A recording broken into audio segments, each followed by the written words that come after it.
Alive on the Mounjaro, it's on the pen alive, with your host David Knapp.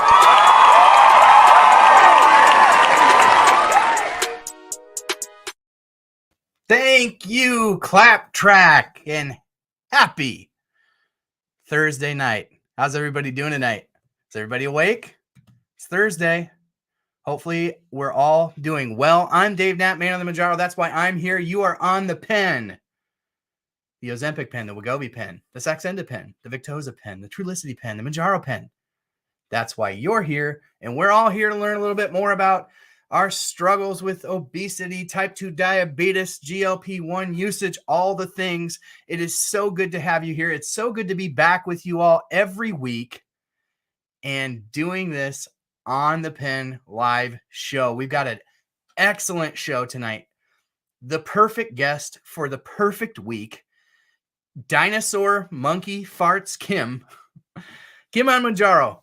DMF Kim on Mounjaro over on TikTok, and the proprietor of the Plus Sides podcast. If you have not checked out the Plus Sides podcast, you are missing out. After this live stream, your homework is to go immediately there at the Plus Sides. Now, Plus Sides is with a Z. Hey, there might even be an emoji in there. I don't know. Maybe. Members? Anybody?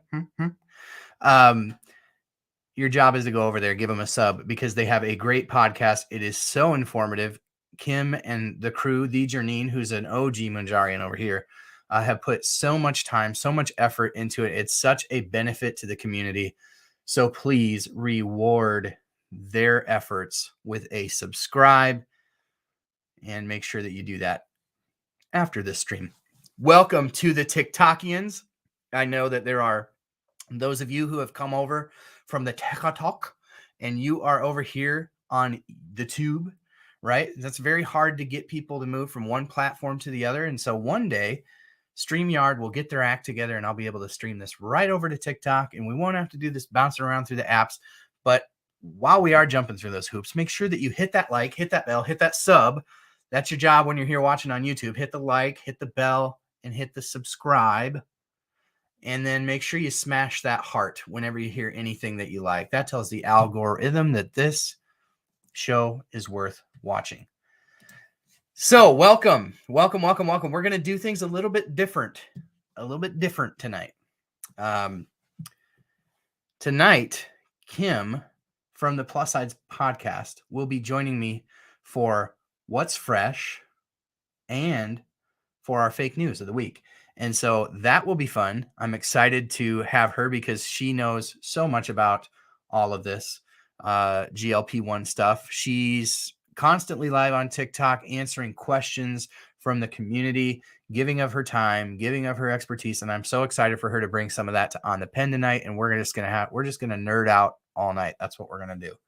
And so if you are into the nerdery of all things GLP-1, obesity, type 2 diabetes, then you're in the right place tonight. So thank you for being here. The first thing that we got to do before we bring Kim in, Kim, stop yawning. The first thing that we're going to do is we're just going to remind everybody before we get started that the best way to support this channel, if you want to support the work that I do at On the Pen with Man and the Mounjaro, is to become a member. For only $2.99 a month, if you become a member, you can click the link in the description of this video. You can do that right now. It's just the first link. Click that link. It's $2.99 a month. It gives back to what I'm doing here, allows me to continue to do this and bring this to the community. Thank you for those who are members already. You are the best part of what I do. Was live with them for about a half an hour before we started here, so they already know the scoop.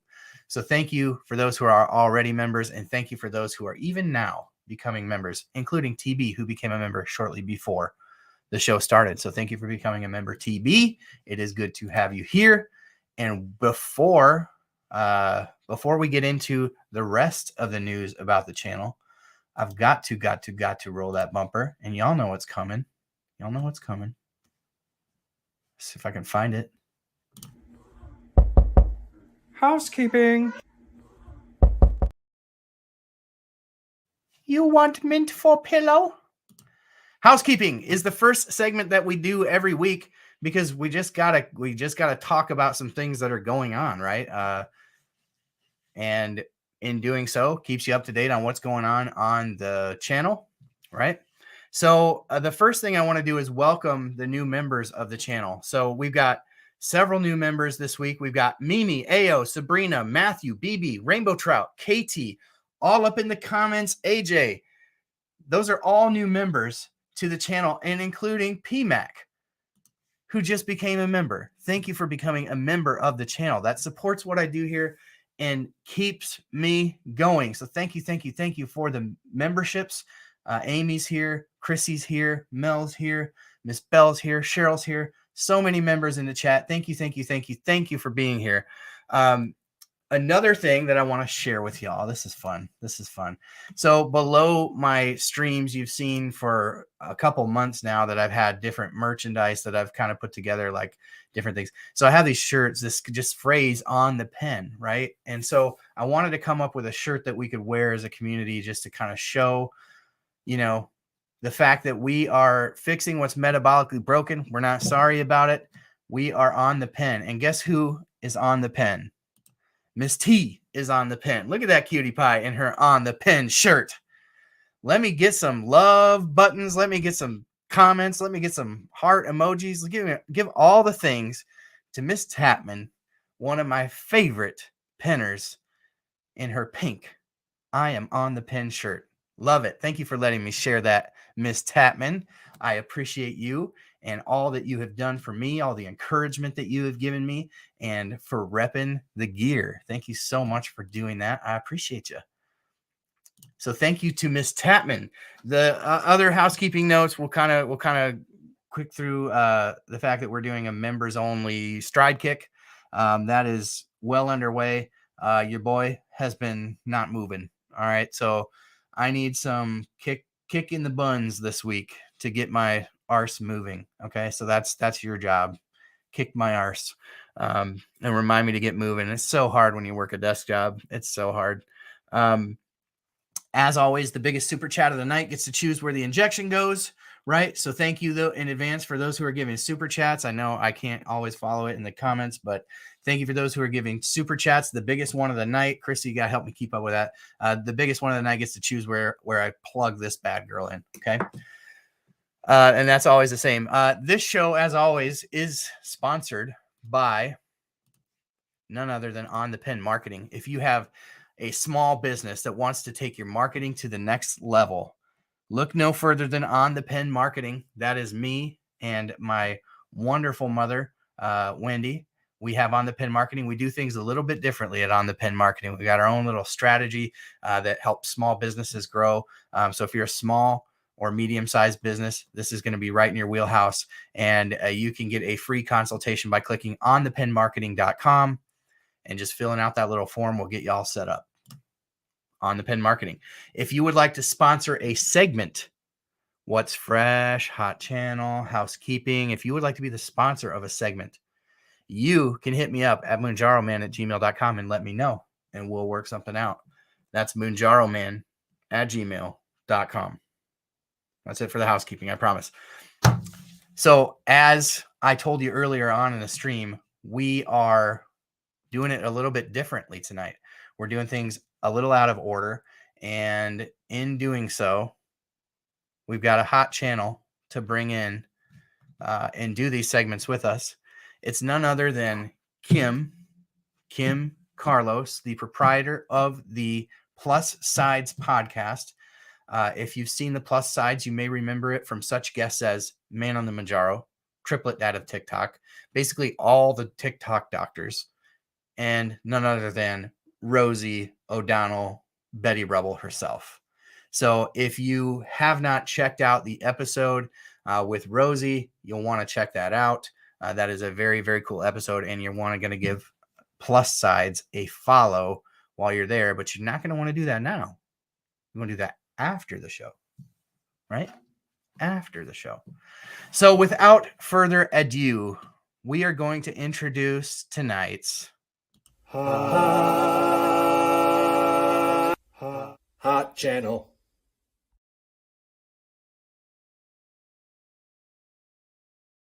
I'm such a dork. So without further ado, I'm going to bring Kim into the stream. Kimbo. You really are a dork. I really, really am, but I amuse It's the myself. best. It's Sometimes the best. That's all that matters. Welcome. So, I'm pretty sure that's always what matters. So, hi. 100%. So, this is overdue having you over here. You had me over there like, I don't know. It's been a while now. Like, I don't mean, think it's like been a 2 month. months. It's been like a month since Yeah. Rosie. Yeah, because Wow. you were on. I think we filmed you right after we filmed her. I think because that was you like filmed me the day it's before. like the same week. Oh, was it? Was it the day before? Because you That's all were right. geeking out. You're like, we got Rosie, we got Rosie, we got Rosie. We didn't know what to do. I Oh know. my gosh. That is It was so great. exciting. And Yeah. you know, if you don't know Kim, if you don't follow Kim, it's DMF Kim on Mounjaro over on TikTok. It's the Plus Sides podcast over here on YouTube. So I had to like laugh today because I always put together like a pre-show, you know, I would call it like an advertisement, just like, hey, we've got On the Pen this week and this is our guest. And I always try to put like a cutesy song that goes along with somebody's handle, right? So Bourbon RX, I found songs about whiskey and bourbon and had a little, you know, bourbon glass with a swizzle stick, Mounjaro swizzle stick. But Kim's DMF, why don't you tell everybody, like, you've changed your name since I got over there. Yeah. Tell everybody what the DMF is, where it came from, and then put my promo into a little context for people. Okay. So my in 2020, when everybody was joining the TikTok, I was just like at the end of my rope, as most people were, and doing digital learning. My little boy was like 7, I think. That sounds right. And we were just out of our minds. And I was like, I'm joining TikTok. And I just looked at him and I was like, what should my name be? And he was like, Dinosaur and Monkey Farts. So that's what it's been ever since. And I didn't know when I was like in 2020, when I was like making little videos of me singing and stuff like that. Don't watch them.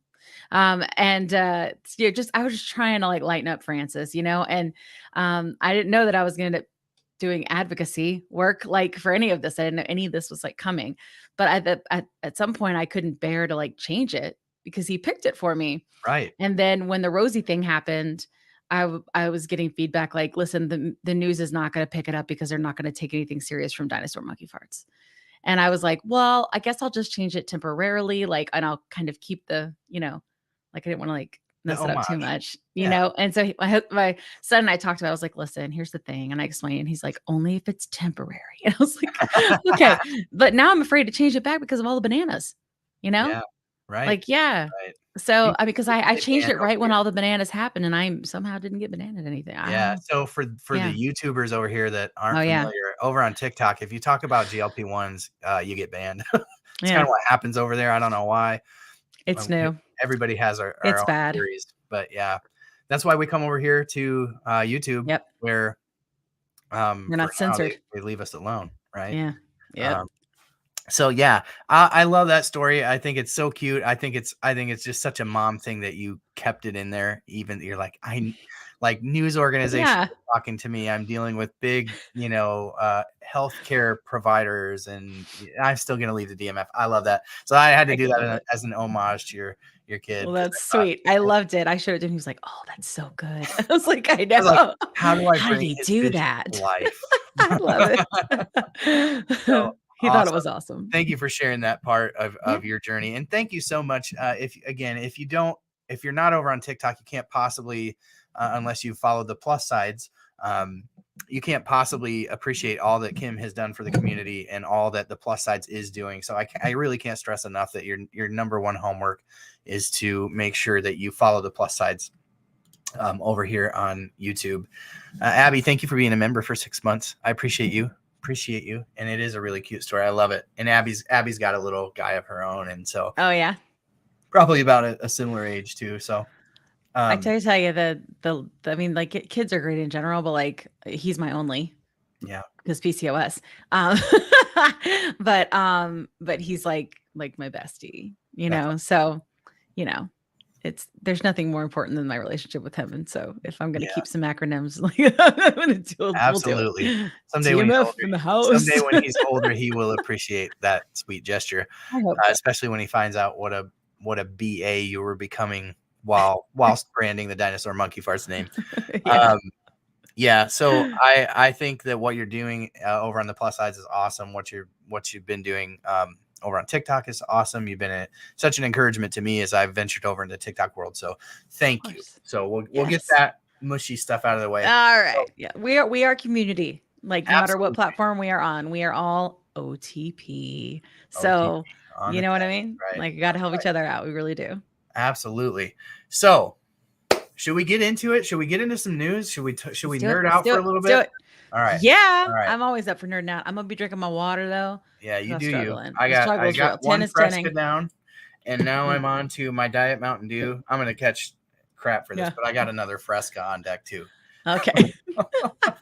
It's basically water. It's late, people. Dave. Like, it's bubbly water. It's Bubbly fine. water. Okay, so let's roll the bumpers. Anybody know what comes next? What comes next? What do we talk about next on this channel? Put it in the chat. There's an emoji for this. So let's talk about. I don't know anything about.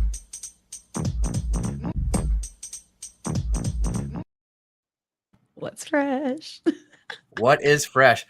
Turns out a lot, right? I mean, Yeah. this was a massive week. So we had earnings calls from both Eli Lilly and from Novo Nordisk this week. We learned, well, let's just talk about the Eli Lilly call first. I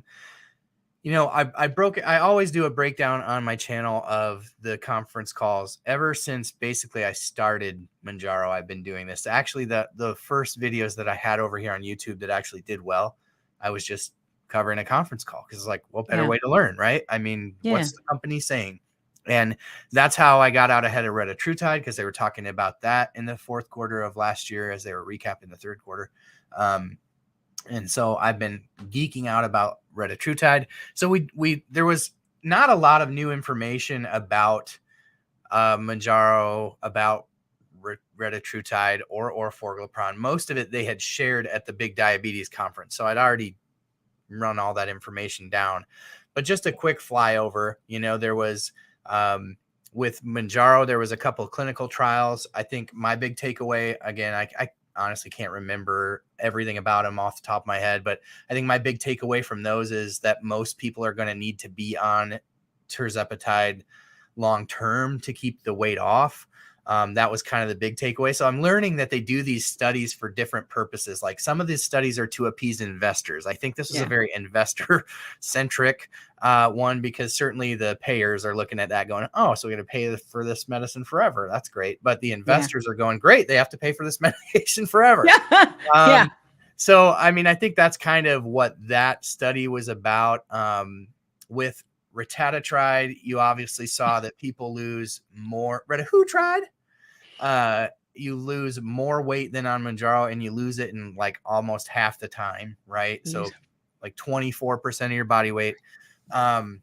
With orforglipron, I think it was more of a defensive thing because it's a non-peptide pill that is a GLP-1, and Pfizer had one too, and Pfizer abandoned it in June because it was making people's liver numbers go all wonky. So I felt like the Lilly call was a little defensive because people were like, "Hey, does orforglipron mess your liver up too?"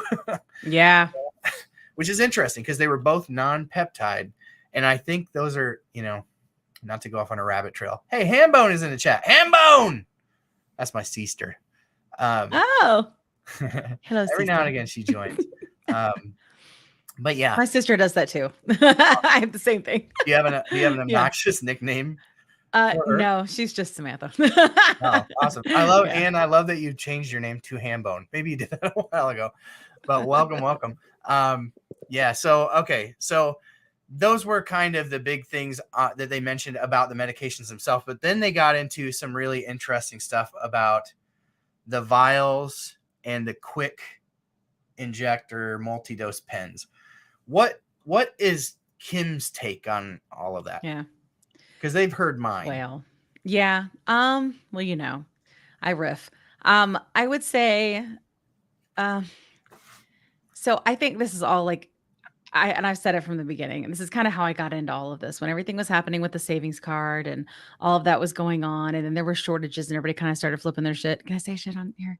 On TikTok? I mean, we try to avoid them, but yeah, that's okay. Everybody's flipping their poo on TikTok because there were shortages. It was like the first time that MJ had experienced this. And I just kind of was like, oh my God, I'm seeing all these dots connect. What they're doing, like their go-to-market strategy is exactly what I do as a go-to-market strategist for startups in tech.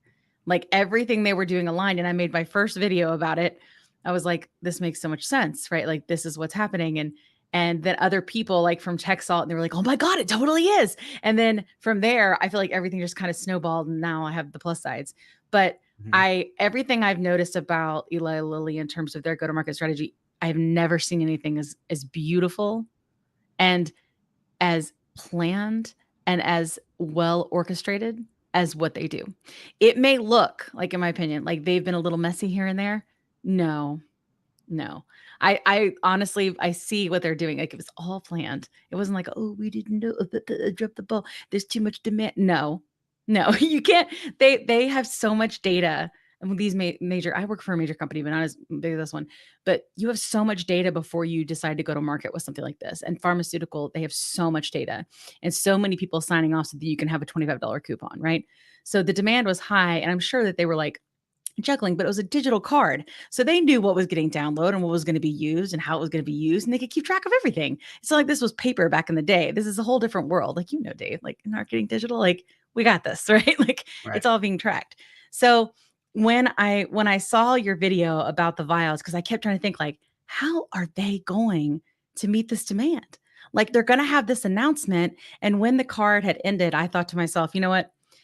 I really think that there's no way there's not going to be something in the background. Like $25 party is over, but there's going to be something in the background because you don't spend millions of dollars going to market to get a base to lose them because of months when you're about to launch the biggest drug of all time because of a few months while you're waiting for FDA approval when you know it's going to happen because they've seen the data, they've done the studies, they spent the money, right? And you just don't. And that's why we're seeing these e-vouchers. Right. And people are getting their medication for, $300, $400, $500 a month right now. Nobody thought they could. And not everybody is, but it's there. It's happening because you don't abandon your base. Right. It's just stupid. They wasted so much money doing that, giving the medicine away for $25 to lose the people that are stuck on it. That makes no sense. So when I couldn't help but think like, how are they going to meet this demand if they're already having shortages again? Right. This is like the second time we've seen it. And when you came through and you were like the single vials, and I was like, oh, hell, that's what they're going to do, right? They're going to come to market because they don't necessarily have the medication ready and rebranded. I think for sure they're going to rebrand because they're going to extend their patent and they're not going to leave that money on the table. And I think they'll rebrand, but I think they're going to want to bridge that gap, right? And so they'll come and they'll say, okay, like the demand is really big. So we're going to have the single vials or have the multi-use pen, which is another thing you broke, which we heard from the call, and they're going to have that available when they get everything announced in Q4, whenever that is. And then they'll offer, because at that point it's FDA approved, Mounjaro as is. This is a prediction with no expertise. And I think they'll offer that. Then they'll say, okay, it's now approved. It'll be the same type of thing. You have, insurance come through, whether it's covered or not. You get it for like $200 to $500. I don't know, whatever it is, to try to get that base back. And I think what it does is it allows them to compete with compound. So compound pricing, like you would say semaglutide, I would say on average is probably like 200 to 300. And I think probably tirzepatide is, I always say it wrong, is probably 300 to 500 from what I've seen. And if that's the case, then they would need to come in right at that, because if you can choose to take brand, nobody wants to take compound. They want to take brand. They're only taking compound because of affordability and accessibility, right? That's the reason they're making that decision. If they can choose brand and spend $200 a month or $300 a month, or even just close to what compound will cost, they're probably going to do that, which means then they no longer have to worry about, going out, or I mean, I think they still will, about going over after compound pharmacies in terms of legalities and proving that they're using, tirzepatide as is and, patent infringement, because they can just take them out immediately with price and availability. Do you know what I'm saying? So it's really brilliant the way they're doing. Like that's sort of been like my thing on it. And it doesn't surprise me because but I never thought, like, how could they do it? Well, duh, they make insulin. Right. Like, hello. Yeah. So, but I don't know. I'm like, the whole thing just fascinates me because I've just never seen anything so beautiful. Yeah. I mean, Yeah. it's all so calculated. And so Yeah. like people have from a distance just been like, this is a train wreck. Lily's a train wreck. I'm like, they're a genius company. The same Yes. company that's giving us this genius medicine in Mounjaro Yes. is just as genius in their manufacturing, is just as genius in their go-to-market. I mean, they're all around. Eli Lilly is just I'm a huge fanboy. I mean, You are totally a there are fanboy. other really good medicines out there, other really good GLP-1s, but Eli Lilly just has their stuff together. So Yeah. I've got like I appreciate what you have to say on this, and I think that you're probably right. Yeah. Okay, Who knows? but Who knows? Yeah. when I hear somebody who's really smart come up with a theory, I Yeah. like to just be the devil's advocate. Let's do it. Okay, so the only thing that I would say to that is, like, Eli Lilly is so highly valued right now. Yeah. And coming off of, and this is just the other part of the conference calls that frankly on the first couple ones bored me, but I was Mhm. there for them. And now that I've been there for them, it's like it's weaving a thread from the financial side of things too. Mm. So from the financial side, and I know less about financial stuff than I do about medical stuff, right? Yeah. I'm a guy on the internet. Yeah. Same But thing. but what I am seeing is, so in the first couple conference calls, it was like all of our COVID stuff's expiring, and these are investor calls, right? So they're Right. talking to their investors, going, "Hey, investors, this is what we're doing. So keep giving us your money, right? Don't be spooked or be excited or whatever their goal is." The first couple ones towards the end of last year were like, "Hey, we know all of our COVID treatments are expiring. We know we're losing all that revenue, but don't worry, we got this Tirzepatide." Yeah. And it gonna be zappity. Right. Yeah. So that's what the first couple calls that I listened to were. And like over time, somebody was explaining this to me. I don't understand. It was BJ Davis, who's I think in the chat. And he explained this when he was on the pen a couple weeks ago. But the valuation, so there's a way that they track the value, the price of a stock per share against the profitability of the company. And right now, Eli Lilly's ratio of that is like unheard of. It's off the charts huge, which basically means that um, the valuation of the company is so high right now because of the speculation of how big Mounjaro will be, right? Yeah. So For my sure. only thing that kind of, and I don't even know that it pushes against what you're saying, but maybe there could be a little bit of a different angle on it, is that especially on the rebrand side, that early on in the year in the conference calls, they were like, we're really weighing our options on whether to rebrand or not. And we both know like that's what Novo, their biggest competitor in the GLP space, did Mhm. with Saxenda and Victoza. It's what they did with Wegovy and Ozempic. So that would be like the easy thing, because like you said, it extends the patents and it allows them an extra year or two on the patent of Tirzepatide for that for Tirzepatide. Yeah. But right now, it is so important for them to be as profitable as humanly possible with Mounjaro. Like, they don't have a choice. They now have to deliver the results at the level that the investors have valued them at, which is Yeah. like over $500 per share right now. And so my only thought is, if they still may consider not rebranding, and that's against everything that I'm hearing. Like, doctors are texting me and they're like, they're rebranding. Like, that's the commonly held belief. So it probably Yeah. is going to happen, but I would still say it might I make a hope little they sense. don't. I hope they Yeah, don't. I still Yeah. think it might make a little sense from a manufacturing standpoint, it just may. I don't know. We'll see. If it's going to I mean, come they've down solved to that problem now, right? Like they've solved that manufacturing problem now with creating the pen, kind of the single vials, and then having the multi-use pens. they've created You this. know, Yeah, they've kind of hedged stopgap. against the supply thing. Yeah. So like that was something that maybe we didn't see coming. Yeah. I Um, didn't see that coming. Not but even. Yeah. but it'll just be interesting, because the other thing that I don't think in all of this is, I don't think that we're going to see the vial presentation be that much cheaper. You don't think? So here's what I think. I don't think that it's going to be cheaper. I think it's going to be smoke and mirrors. Shocking. I know this industry, smoke and mirrors. The thing is if they do the vial. So what we've learned from the plus sides, like talking with the doctors about compound pharmacies, all the thing, we have learned that the margins are ridiculous on compound, right? Because Right. so if you think about it, like if they're coming with vial, they don't necessarily have to make the price cheaper, but they can offer a hero coupon of say like $200. I'm making it up, man. I don't know what I'm talking about. And like $200, they're the hero. Now we have Mounjaro. It's available for you. Sure, it's in a weird ass pen, but you know how we are on TikTok. Yep. It's in a weird pen, but it's all cool because you're at least you're getting your medicine, and you know what, you're going to get it for less than or the same as you were paying for compound. It's brand, it's FDA approved. Here you go, right? And this coupon that we're giving you, savings card, whatevs, is going to last you for the next 6 months to a year until we come out with a new thing. And then guess what? We're going to have another one then. And whatever that pen looks like and whatever that brand is. And I don't even know if they'll tip the hat for that. You know what I mean?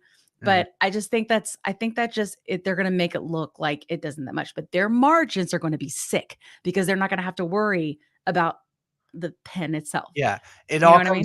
it all comes down to how much it eats into their margin. And obviously Yeah. it eats into manufacturing efficiencies. It eats into, they probably rely on a lot of third-party vendors to help For sure. manufacture that pen.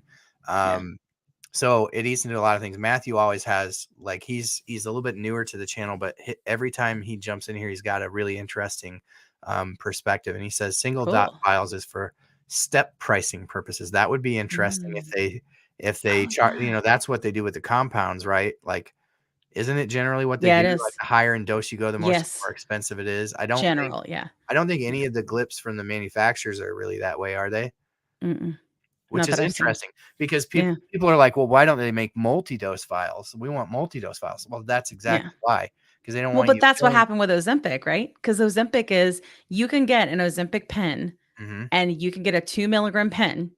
And depending on what dose you're on, they have little ticks, right? Little Yeah, bitty ticks that you can you get your just dose. give And it's yourself a still, little bzz. yeah. So Yeah, you could have a 2 milligram pen and have it last you like forever, which is 100% why going forward they decided to do something with Wegovy where it's single use, right, right? They don't want you to get more value out of your medicine. right, That would get into their profits. Like, right. yeah, you know me. I'm just speculating. I don't really know. That's just my opinion. It's just Yeah. it's way Yeah. interesting conversation, because Yeah. it all comes, like, we're over here, and I think our biggest concern for the community is just accessibility. And I think Yes. the biggest thing to hang your hat on is, like, I mean, I don't know that there are still so many people without obesity coverage. That just underscores, Yeah. It's the awful. importance for things like getting TROA passed. It underscores, and that TROA has its own, its own challenges too, with the system, Yeah. being broken, and like, arguing with our employers to keep, like, this is one of the things that we talked about last week. Is I talked for so long, many, many, many live streams this year about the importance of advocating with your employers to add obesity coverage, so that you didn't get to the approval date whenever that happens in Q4 and be Yeah. like, oh, actually don't have obesity coverage, because there's so many people that Yeah. just don't understand fully how insurance formularies work and how your employer actually picks a lot of what your insurance covers and what they don't. And the one thing I didn't foresee to tell people is to be on the defensive with your employer. And that's something we talked about last week. And I've heard some insider knowledge from some really big companies as well that they're really looking closely at removing the coverage for obesity because they're spending so much. The plans are going to go up through the roof because of the expenditures that the insurance companies have on these GLP-1s, which is a real issue, right? Not that I feel bad for big pharma, not that I feel bad for insurance, like they're not hurting, but at a certain point it becomes untenable to just all of a sudden be covering 50% of your patients on $1,000 a month medication, right? So it's creating a lot of challenges, but that's why I've focused so much on my channel about here's what's in the pipeline. Like, so it's a kind of a good segue into the Novo earnings call, because Novo right now has Rybelsus approved now at 50 milligrams per pill, which right now it's 14. And at 50 milligrams, people lost the same amount of weight as they do on Wegovy 2.4, roughly. Right. And that's going to hit the market in the second half of 2024 per their earnings call. The other really cool thing from Novo Nordisk is we talk a lot about on this channel, and I know you talk about it a ton in your live streams, the difference between Mounjaro and the other GLP-1 incretin mimetic treatments is that it acts on not only the GLP-1, which is the most prominent of like the incretin hormones, but it acts on the GIP. Well, Novo Nordisk has a GLP-1 GIP candidate that's going to begin phase 2 trials in 2024. I didn't know that. So they have their own version of Mounjaro. So, you know, and then you can get into Merck and AstraZeneca and Pfizer and all of these major drug companies have candidates in this incretin class, whether it's small molecule medicines or whether it's polypeptide medicines that all act on incretin hormones, GLP-1, GIP, or in Retatrutide's case, GLP-1, GIP, glucagon.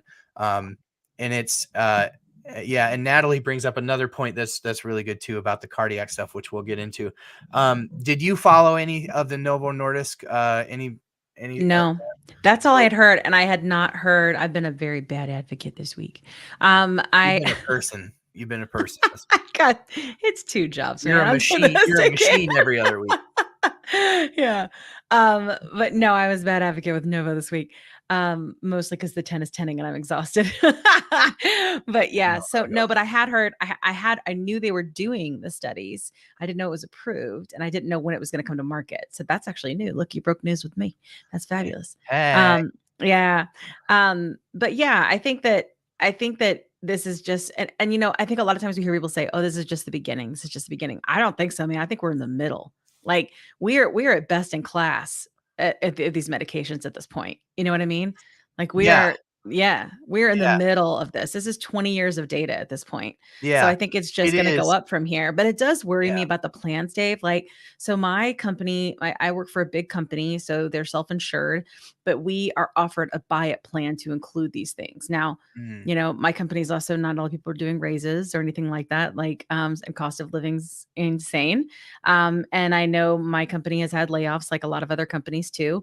So I don't know what that's going to mean for us in terms of benefits next year. So I have no idea next year if my medication is going to be covered or not, you know? And I hope that it is. But if it isn't, then I will be side hustling my face off to make sure that I can afford to pay for my medicine and now my husband's as well, you know? But the benefits thing is scary. And I think what people don't understand, because I get this a lot I get this a lot on my lives and everything. Why don't they just take Wegovy? Why do they have to take Ozempic and take it away from the diabetics? And the answer is because they don't have the coverage. And because it's fine to take something off label when it's the same medication, and that's okay. But that they don't understand that. They don't get that it's the same medication. They don't get that it's smoke and mirrors. They don't get that it's 0.5 or 0.4, you know, higher. They don't understand any of those things. And that's the problem, is that, like you said, a lot of these companies are going to start making these cuts. But then they should offer a buy-up option. That's the thing. There should be people who can buy in and spend a little bit more. The company spends a little bit more. Everybody's still not spending a ton because everybody's sharing it around. But companies aren't doing that. Yeah, but you're giving people the option. And I think for, you know, like there's so many people who struggle with obesity, or the other things that they're doing testing for, like the Yep. heart disease test that came out Yeah. with the semaglutide this week, like the stuff for PCOS. Semaglutide's going head to head with metformin Yeah. over in Europe in a test for over PCOS, sleep apnea. What are some of the other ones? I mean, there's a whole handful of, call them comorbidities, or call them, Yeah. just other conditions that these help treat in people. And, I like the idea of giving people the option to kind of spread the burden around. Yeah. But I also think, again, I don't think I ever finished my point earlier because I'm an ADD person, but my whole I point probably is showing interrupted all you. the medicines that the other companies are coming up with. Like, we forget Yeah. sometimes that competition drives down price.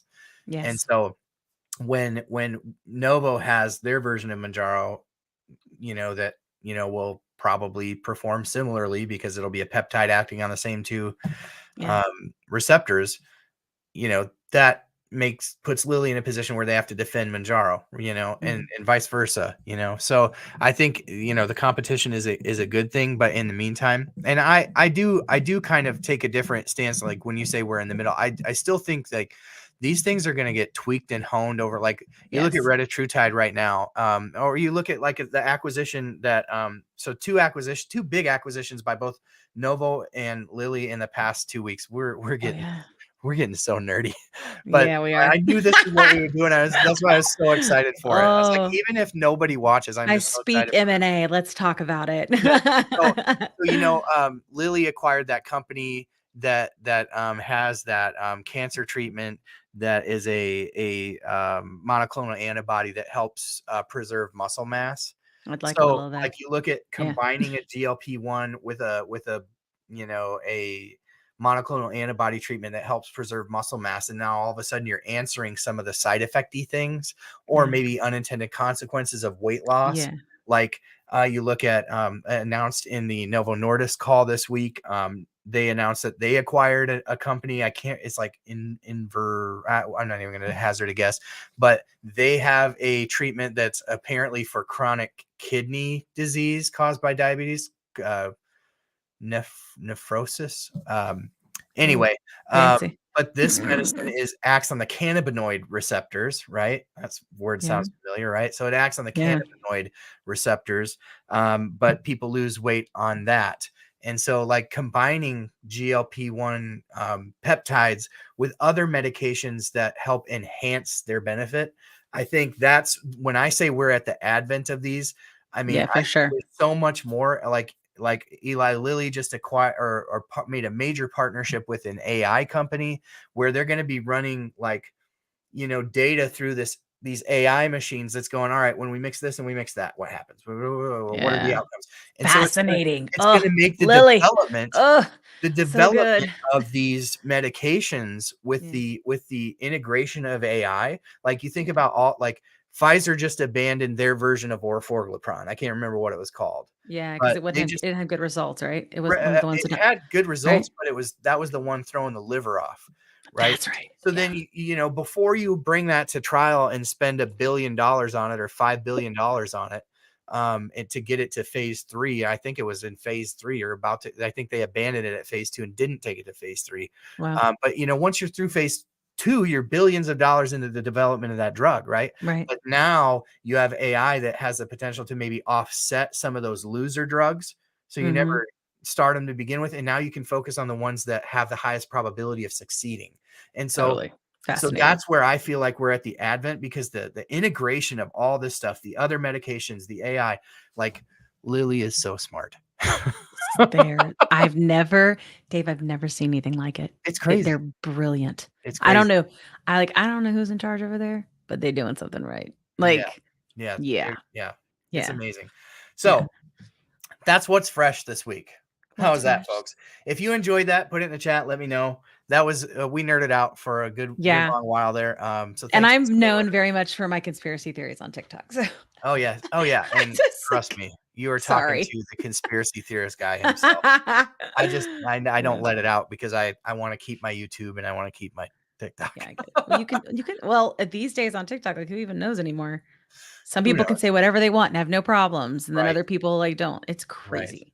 I Right. tell you what I think it is. It's dirty code, but I won't do that here. It's another You're a conspiracy. lot smarter than that stuff than I am. I'm So telling you, it's that's what it is. They had an issue. I'm telling you, it's got to be what it is. So like, could be. do you want? Can I nerd out real Yeah, quick about it? go ahead. Yeah. Okay.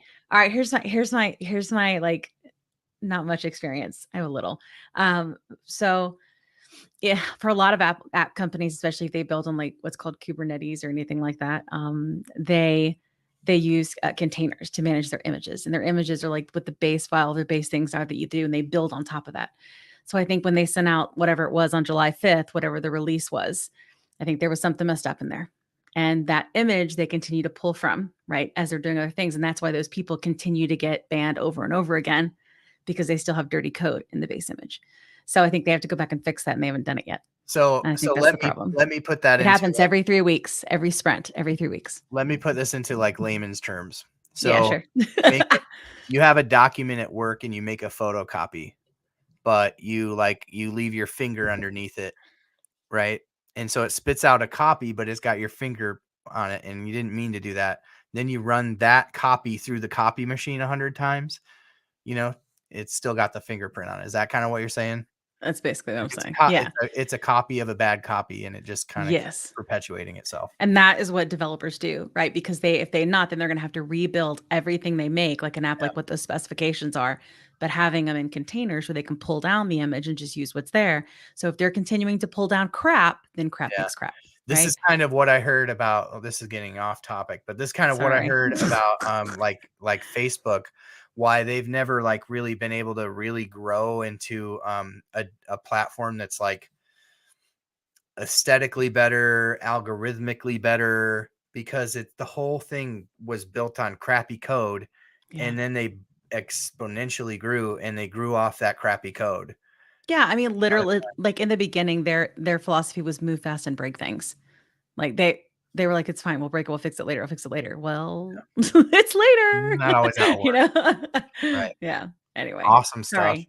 Well, I'm a tech marketer, y'all. I'm sorry. Every now and then I see correlations that, Sometime I want to talk to you more about that stuff.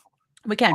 Offline. We'll do it on TikTok. Maybe we should start our own like separate TikTok. Yes. Yeah. Marketers. Yes. This is because there aren't enough of those. Absolutely. So let's move into the next segment of the night, which is going to be our we always take out like Thursday nights. Literally, I take out the trash. That's what I do on Thursday. That's your time. So because it comes on Friday. Mm-hmm. Okay. So we come on the pen live, and we.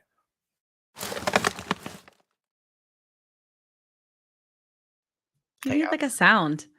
Like what's that?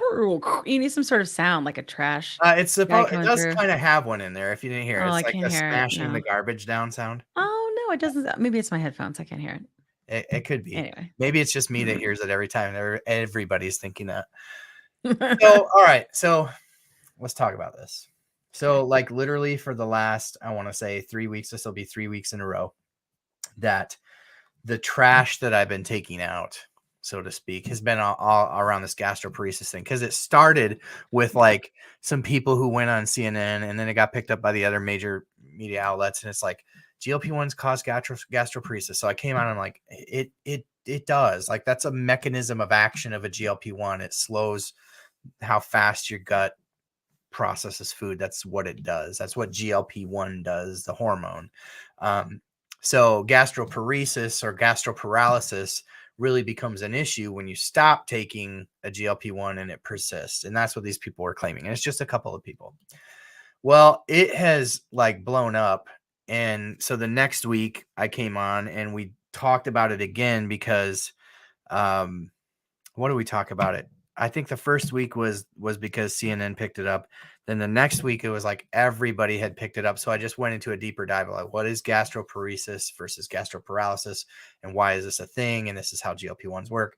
But this week, I had several people send me some stuff, and then all of a sudden I was hit with it. So I cannot go on Facebook right now or Instagram now without seeing an ad that looks something like this.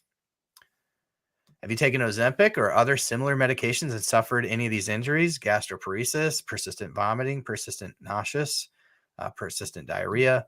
So like, Jeez. just, like, these are side effects like that, so if you're having any of those, if you have a good medical provider, if you have a good doctor, your doctor should be going over these are the things to watch out for if you're taking this medication, right?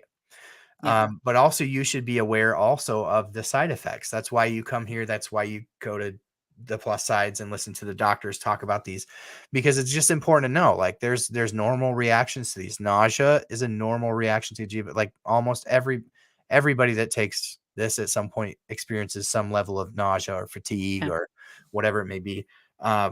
If you're puking, that's not normal. Talk to your doctor, right? Yeah. But like, I don't know. I think what frustrates me about this is that it creates an unnecessary hysteria, right? Yes. And I think that the insurance companies love this. They Yeah. love this kind of stuff. Love it. They're probably paying for some of these ads. No doubt. You know what I'm saying? Like, so here's the deal. Like, it's there's hundreds of thousands, if not millions of people on these medications by now, right?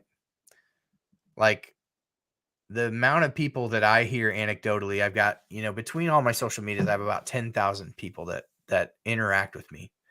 And I have heard of serious things very, very few times. Very Yeah. few times. Me Like, too. the risk, I think, is Like very, maybe very low. 5. And so this is just a Yeah. fishing expedition. Like, oh, I was nauseous on that.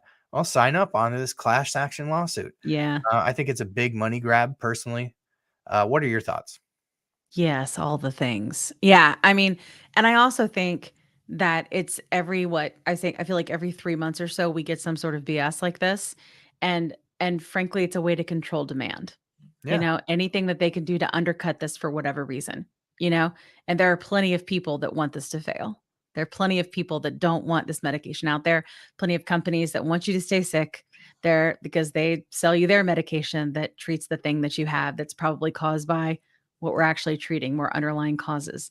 And I right. think that because of that, there's always going to be millionaires and billionaires that want to stay millionaires and billionaires. And so if they can find ways to drop crap like this out there and scare people from having their disease treated and just can keep giving them, I don't know, metformin or something like that, then that's Right, what they're going to do, you know? right. And I think that's the case too, is like, I don't know if you do you follow Dr. Albert on Oh, yeah. TikTok? Yeah. Yeah. Just So recently, and I was yeah, like, "Oh, man, this he's guy's fabulous. awesome." Yeah. He's awesome. Yeah, he just did a TikTok specifically about it, and actually one of his patients comments and said, "I had gastroparesis, and I take this medication, and it makes it better." Mm. Right? So, like, I guess they were type 2, they had it before. So, it's like they're just spinning It's this common with type crap. 2 diabetics, right? Yeah, Gastroparesis. yeah. And from what I understand too, the 2 people that are bringing suit are type 2 diabetics. Yeah, And yeah, we're always gonna have stuff like this. Like, that's the thing is, especially people that are misusing it, like, that's gonna be a thing, you know? right. And people that are taking it because they don't have any underlying conditions and they just want to lose weight, and that's fine. I don't care if you wanna lose weight. If that's what you and your doctor decided on, a problem with that. But people who are like, don't know, right? They don't come and listen to our shows or anything like that, you know? Mhm. Go ahead. You got a This comment. is a Yeah. really interesting point by Matt. He's always got a perspective that I really appreciate, and I think it's time. I've been like, Matt, you need to come on the show, but I think Matt just needs to make his own TikTok, make his own YouTube Yeah. channel. Yeah, But he said Matt, you got to do think it. about who this hurts, and he said Burger King announces customer base dropped this quarter. They've closed a ton of restaurants. Tyson Foods Yeah. is announcing they're closing 4 plants. I mean, the economy's retracting, and so I think that that's part of it. But Totally. at the same time, and some of the COVID subsidies are drying up as well. But I think that's a really good point to make. Like, when all of a sudden the people who you have had hooked on these, really refined, highly processed foods, all of a sudden they're hurting. It just becomes this war, this Wall Street Yeah. war between Wall big Street War. food, big pharma. That's a very Mhm. interesting point to make. Yeah. I think about that from that. Yeah, it's fascinating. I mean, that's what I was saying. There's so many different companies that are like that, and they're like, how do they strategize, right? Like, how do they figure out how to save their business, right? Right. And one of the easiest ways is the media and fear. Yep. It's one of the easiest Yeah. ways. one of the things that I've been saying since I literally started making videos is like, they're coming for these GLP-1s. The media will come for Yeah. this. And I think like sometimes we put like media as the straw man. It's the people who pull the strings, right? Yeah. So the media is not ubiquitous. It's like it's the powers that be, and some Yeah. of those happen to control the levers of the media. But it's first of all, anything that's sensational gets clicks drive revenue. We're like, Totally. there's no shame in our game. Like that's what we're after too. When I post a Sure. YouTube video, I'm trying to get you to click on it and watch it. I want you to watch my content. Yeah. Um, my content is monetized. I get paid for it. That's part of the game, right? But sometimes it's easier to grab people in with things that make them fear. And so that's part of it. But then the other part is that you really do, to Matt's point, have a Wall Street war going on between the major corporations of the world who are kind of at odds here, which is kind of an Yeah. interesting angle to all of this that I didn't really think about Yeah. before now. So that's cool. Fascinating. Absolutely. So yeah, that's the try. Anything that you're hearing through the grapevine or through the lives that you're doing over on TikTok that maybe is a recurring theme that you hear where people just have something twisted around, just based upon either their a common presumption people have about GLP-1s or bad news that they have that you're constantly having to correct in your lives. Yeah. I think that you've been in the lives. I think probably a lot of the things that you've talked about here for sure. I feel like the gastroparesis has been a big thing recently. I hear a lot about the cancer, about the medullary thyroid cancer, and the rodents, and like not understanding that, not understanding how rare that is. Like people are really pointing out these like very rare things, And I think what people don't understand is that, and I was in the situation, so I think now like I have a lot of like hindsight, right? Because even though I feel like this has gone well for me, there were a lot of bumps for me. And I think a lot of that is because I was scared, because I was sick and my doctor said, you need to take this medicine because you're sick. And I was like, okay, and I only now am the person who will advocate for myself and go, why? You tell me why. Right. But I was not that person before. And so I think that what I'm hearing a lot is that people are going to their doctors, the doctors are prescribing it, and they're not really explaining that there are risks. There are these things because you should be weighing your history, right? And the data that's out there and the risk versus reward. And you should be a part of that discussion and conversation and be steering that with your doctor, because my doctor didn't do that with me. They just said I'm sick and then I needed it. So that's kind of, I don't know. That's what I hear a lot, is really those are the two main things. And then Yeah. also like nobody tells me what to eat. Right. Right. Yeah. What diet should I be on? The diet you can sustain. What exercise should I be on? The one that doesn't feel like What can you exercise do? that you can sustain. Yeah. Right.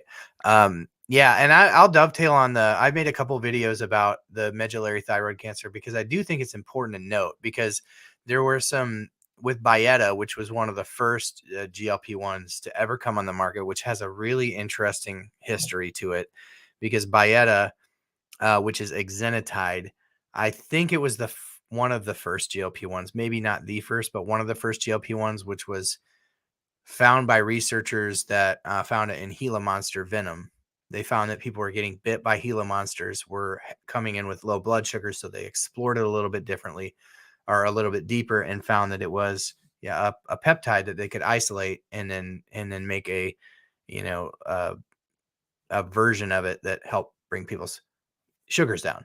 So just an interesting story there. That's crazy. But they've been right? sued, for people who have developed medullary thyroid cancer. And so it is a warning. And so I'm going to dovetail off that, because I think it's important that if these things are occurring, or if we know that it could be an issue, that we're tracking it. So I've had a couple videos lately. One of the pieces of information that was buried in the same releases on Tirzepatide that the vial stuff was that one of the phase 4 trials that the FDA is requiring of Tirzepatide is a 15-year study that tracks medullary thyroid cancer in the US, and that it creates a database And in that database of those who develop medullary thyroid cancer, how many started tirzepatide treatment prior to developing medullary thyroid cancer? I think it's really important to track that. But I also think it's really important for people to understand a couple of things. And this is a shout out to Michelle Hess, who is one of my moderators over here, who's kind of explained this to me before. There's two really important things to understand is and this is kind of what Michelle explained to me, is that, and I looked it up, right? So I've read about this as well. In the cells of a rat in their thyroid, they have a GLP-1 receptor that humans don't, right? So the working theory is that is what is causing rat thyroid cancer, right? They don't, none of the clinical trials have observed this to be an issue, right? Yeah. The other thing that's important is I read a study once about the rats that were tested with tirzepatide specifically. The rats, much smaller than a human, were administered 50 milligrams of tirzepatide daily. Oh my God. 50 milligrams of tirzepatide daily. And that it was only in male rats that developed this thyroid cancer. Wow. Rats. So I knew it was a lot, but that's a lot. Yeah. Oh my goodness. There's a super chat, Donna, with a 1999 super chat. Thank you, Donna. Donna NP. So Donna is a nurse practitioner who is one of my favorite members of the channel here. Thank you, Donna, for that gift. You are so appreciated. Donna's got she's got the choice tonight of where this thing's getting plugged. Okay. This is a spent pen, so I'm gonna hand you the reins of the show for like 30 seconds when I go up and grab one. Oh God. You and Chrissy, how about? I think you and Chrissy, you and Chrissy might be a problem. I don't know. It might be good. We'll see. It definitely will be. It'll be a problem in a good way. Chrissy, are you around? Holler at me if you are, Chrissy. If you're not, that's fine too. So yeah, I think that it's important that we do track these things. It's important if we think it might be a risk to follow people, see how they do. But do I think that it's a real risk to people? It's likely not. It's likely not. But something to follow, absolutely. The black box warning on those is that if you have a family history of thyroid cancer, you should just probably be having your thyroid numbers monitored closer if you're on a GLP-1. Yeah. That's it. Exactly. But something to be aware of. Yeah, and I think this is always going to be like evolving into knowing more things over the years. But I think what it came down for me, Dave, is it's like I don't know if I have 10 years. Do you know what I mean? Like I'm very sick. I mean, I'm better now, but I was just getting more and more sick. Well, that's just the thing. Like we know that obesity is tied to like 16 different types of cancer. Yeah. At like an alarming rate, right? Yeah. And what we see over here is that these GLP-1s might have some sort of connection because of rats. But in every clinical trial, rats tend to respond differently than humans do. They're not the same, right? Like the best thing we have. There's a reason they call them guinea pigs, right? I mean, they are not human, but they're close genetically. And so they feel like it, we're going to inject this thing with tirzepatide and it falls over dead. We know maybe we shouldn't keep moving forward with that one. Yeah. So maybe we stop. Maybe we just back off this one a little bit. Or reduce the dose. Yeah. See what happens. I love that. Or maybe we just give them less. I love it. That's exactly what they think. Before they abandon ship or rat there. Yeah, exactly. Yeah. So first of all, I want to thank everybody who's joined so far. Thank you for those who are here. Thank you for the super chats. Always appreciated, never expected. But thank you, Donna, for the 1999 super chat. She's got the choice. Let me know in the chat, Donna, where you would like that injection to go once we get to that point. Unless somebody edges you out, you got the shot. So thank you, Donna, for that. I appreciate that. Christy, you good? How you doing? Is anybody interested in hearing from Chrissy and how her Wegovy journey is going? So Chrissy is my cousin, Kim, and Chrissy has come on like, I don't know, probably about half of the episodes that I've done or more of On the Pen. She's a moderator here, but she's also just like, in addition to being my cousin, just a great friend. And she's a terrific person. And on the pen, on the Wegovy pen. So kind of a quick background, like, both of us have struggled with our weight our entire adult lives. And when we got together at Christmas time, your boy was just going crazy about Mounjaro. I was like, I got a YouTube channel. It's a whole thing. It's like, you gotta, and I was spreading the gospel because that's what I do when I'm I love passionate it. about something. Spreading the GLP-1 gospel. That's right. Spreading the GLP-1 gospel. Healed, healed, healed, You are healed. healed. So that started this whole thing where comes on the show, and it's fun. People enjoy it. And so we're going to bring her into the stream, and Chrissy, because she's so awesome, has her own bumper.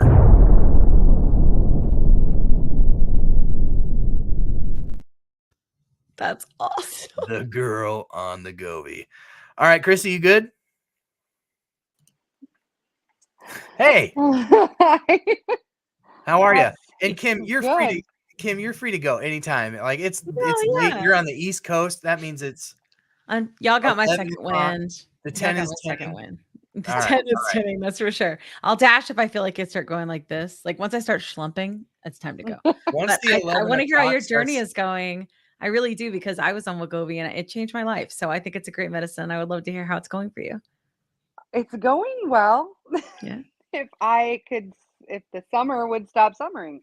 Yeah. I just keep eating. And so but I thought I was having a really bad week food wise. And then I stepped on the scale on Wednesday and I was like,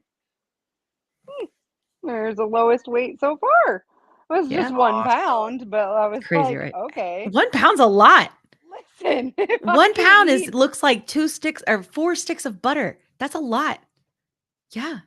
But I'm like, if I can eat what I've been eating and I'm still down, not that I'm eating, I'm just not eating in excess, but I'm still eating what I want, which is probably not what I should, but I've just been so busy. I've not even had time to cook a proper meal for my family, these poor people. Yeah. So I was was- super excited. This was one of the gifts that I feel like GLP-1s give to people who have struggled with obesity their whole lives. Because if you've struggled with obesity your whole life, there's a very strong likelihood that your gut hormones are completely dysregulated. And that's what GLP-1s do, is they restore order to chaos in your gut. Yes. Your gut, and what they're learning about the gut brain connection, they're calling your gut your second brain now. I mean, because it's responsible for so many things that happen in your body. One of them is controlling how full you feel. One of them is controlling, how long your stomach holds on to the food that you eat. And these are all things that impact people who are obese in a really big way, and in a way that people who are not obese and do not struggle with that can't really understand, because biologically they've never experienced it. But like Triplet Dad that was on last week said, I've never really known what this feels like to be full. And I think that, have I eaten a big Thanksgiving meal and been like, oh my gosh, I can't eat another bite? Yeah, of course. But that's so much excess. That's not something that I ever felt on a day-to-day basis, no matter how much I eat or what I eat. Only, in those times of great excess did I ever feel that. And so what Mounjaro has allowed me to do is eat normal people food as a diabetic without having, an emergency event, and eat normal people portions, because I feel normal people full when I eat a plate. It's given me this sense of normalcy. So like Chrissy, I think that's kind of what you're explaining is, hey, I'm eating what I want. And because and this is where Kim can preach, because your mind is so the same way mine is discombobulated from the diet culture, that you're like, I'm doing something wrong, but your body's like, no, actually you're not. Like, I just fixed something that was broken, and you don't actually gain weight when you eat moderate amounts of anything. Yeah. Yeah. I think that's so true. Like I heard you say that, and like just things that I've learned like over on TikTok and like within our community over there is that we often will say things like what I should be eating or bad foods or good foods, when actually foods have no moral worth, right? They have no moral value. They're just food. They're just an energy source, right? And you may make a decision of like one that's a little bit better, at certain times, like a better kind of fuel for you. Like my son, we were driving one day and I was trying to explain like food nutrition to him, and he's on the spectrum. So he's like, food is difficult for him because he's got a lot of like things with texture, and we have a hard time with getting him to like eat and really understand that. And he's 10. And I was trying to explain to him like, hey, it's cool if we have McDonald's, but we want to eat our protein first. Or it's cool if you want that, but you also need to eat like mommy's turkey taco at home because that's more nutritious. And I was trying to explain that to him, and I used the gas station. We were driving by it, and I was like, those fuel, that will all get you where you need to go. They will all get you where you need to go. They are just fuel, but there are some that are just better for a particular car and their body. And there's some that's better for you and your body. And he goes, Mama, that was really good. You should make a TikTok about that. And I was like, because that's the thing. It's like, and I think changing our mindset because we're able to, and knowing that fuel is it's just an energy source. You know what I mean? That's all that it is. And you deserve, no matter what, just because you have a disease does not mean that you don't get to have a rich, full life. You do. You get to do that. And if you're busy with your family and you eat a cheeseburger, then eat a cheeseburger. It's okay. I'm just I'm just excited that I can't eat all the potato Olays anymore, okay? Like I'm not eating like the whole 6-pack and the pound, like that's how I'm a binger. Yeah, it's like a win, right? Yeah. Right. I'm like, I just ate half a large potato Olay and not a pound. Yeah, So like totally. that's It's huge. extremely different. And I don't know about you guys, but my taste buds have changed like tremendously.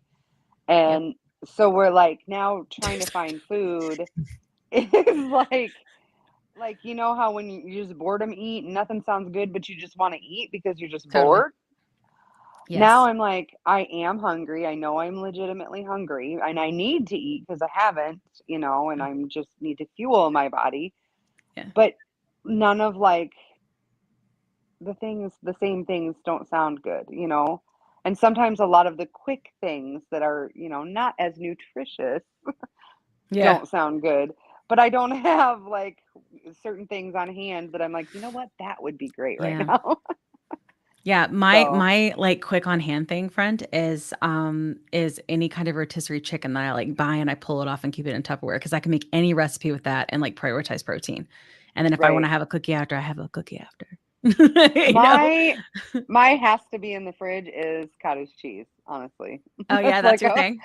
It's yes. I haven't tried it yet. I don't know. And I can make it sweet or savory depending on what I want. I can add fruit to it, or I can add pickles to it, or tomatoes. Pickles, madness. Oh, madness. Or sometimes if I'm indulgent, my guilty pleasure is Doritos, a little bit of ranch, and some shredded cheese.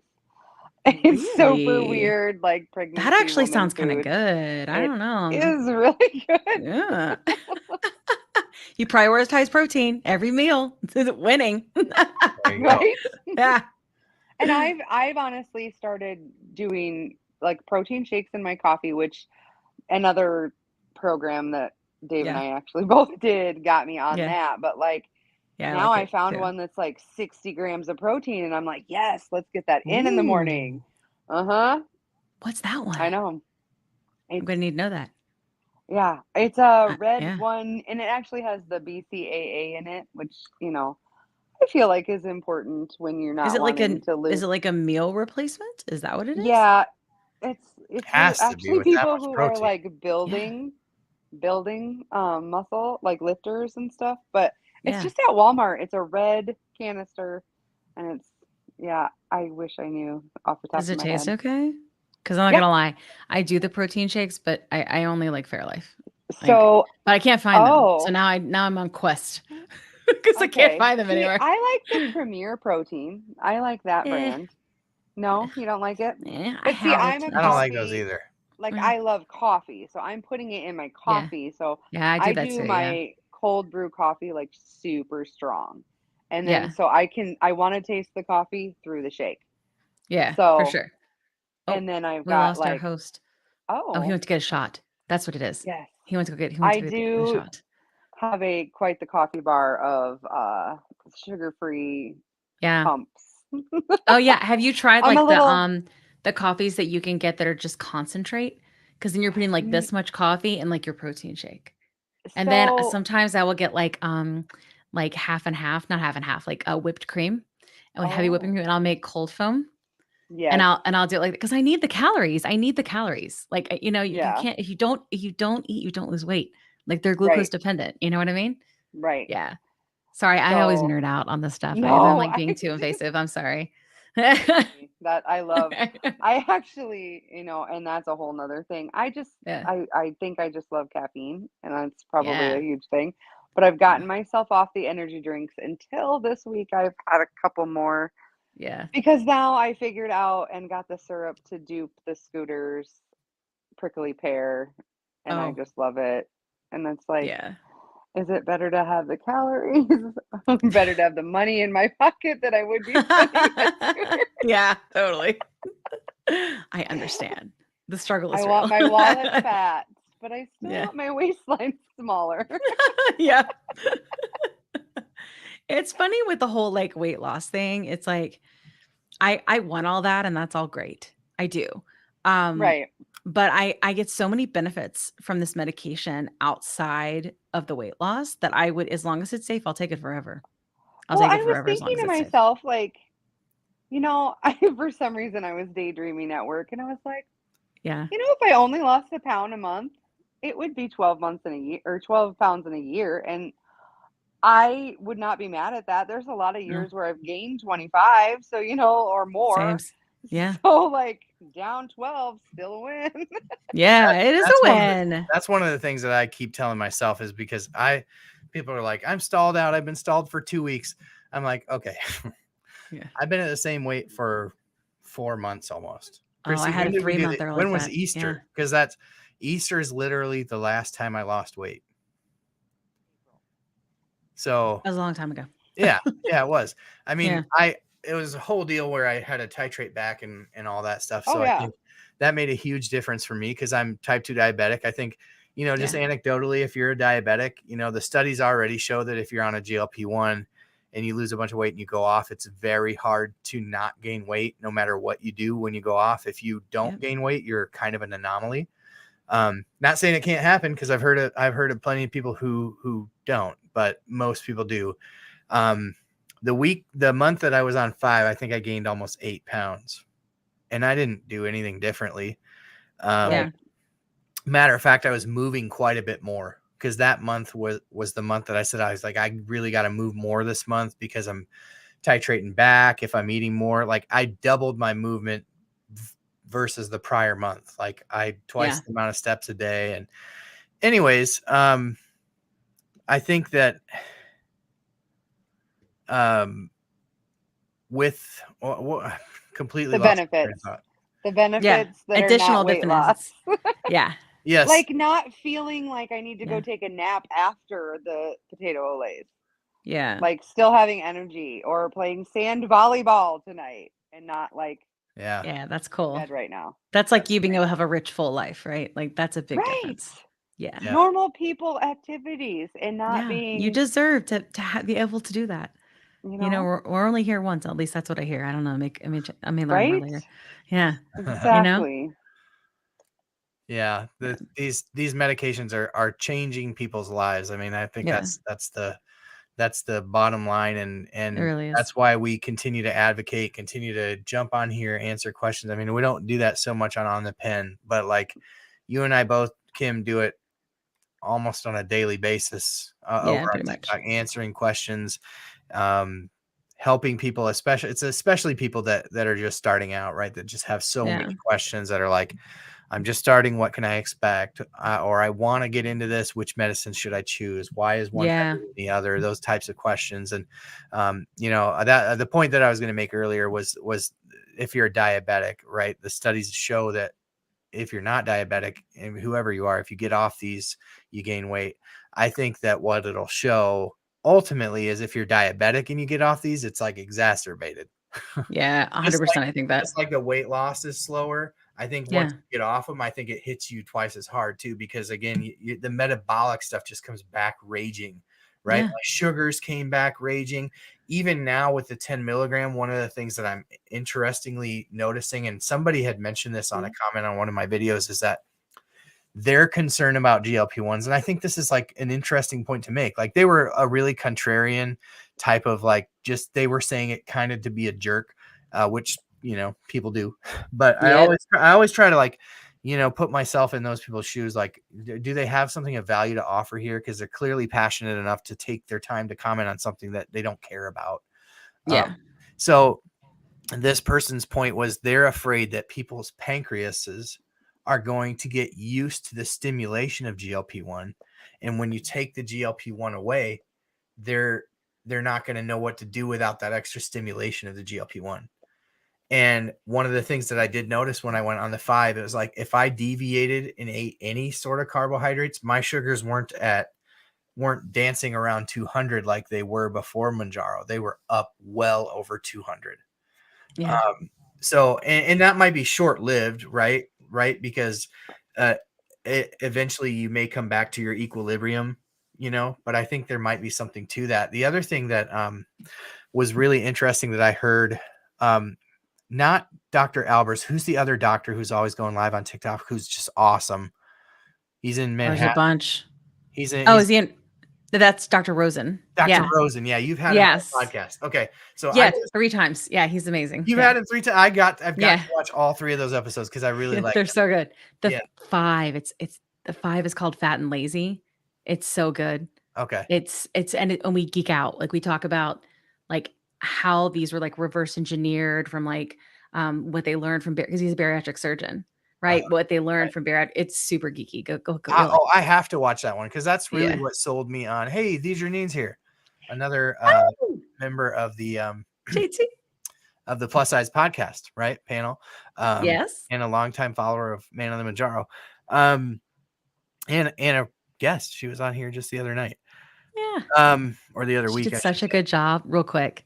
Can I just brag on her real quick? Please, she did so good. She is an obesity, and I'm sorry, she is an obesity and like type 2 diabetic advocate. That girl's got it going on. She did such a good job. I was like, oh my God, you're so good. Like, I knew she was good, but like seeing her like not on our show, and where like I wasn't running over her all the time because her internet sucks so much. And like, I was like, you're so good. We need to fix your internet so I don't run over you, because it was so amazing.